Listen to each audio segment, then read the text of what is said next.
નમસ્કાર, ગુજરાત બુલેટિન ન્યૂઝમાં આપનું સ્વાગત છે। ગાંધીનગર ખાતે ગીતા ટીમ દ્વારા પડતર પ્રશ્નો અને સલામતી મુદ્દે ઉર્જા અને પેટ્રોકેમિકલ કેબિનેટ મંત્રીને રજૂઆત કરવામાં આવી। ગાંધીનગર ખાતે ગીતા ટીમ દ્વારા ઉર્જા અને પેટ્રોકેમિકલ કેબિનેટ મંત્રી ઋષિકેશ પટેલને પડતર પ્રશ્નો અને સલામતી મુદ્દે લેખિત રજૂઆત કરવામાં આવી છે,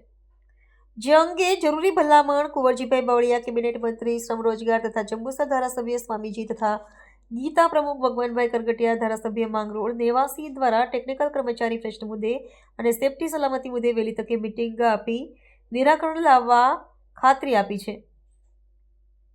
જે અંગે કૌશિકભાઈ વેકરિયા, રાજ્યકક્ષા મંત્રી, ઉર્જા વિભાગ સમક્ષ પણ ભલામણ કરવામાં આવી છે,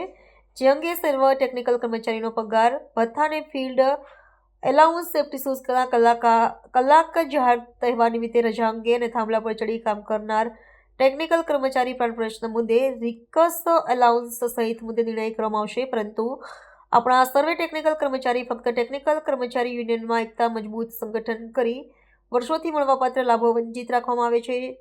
ચોક્કસ નિરાકરણ લાવવા ખાતરી આપી છે, ઋષિકેશ પટેલ, ઉર્જા અને પેટ્રોકેમિકલ કેબિનેટ મંત્રી દ્વારા જણાવ્યું છે।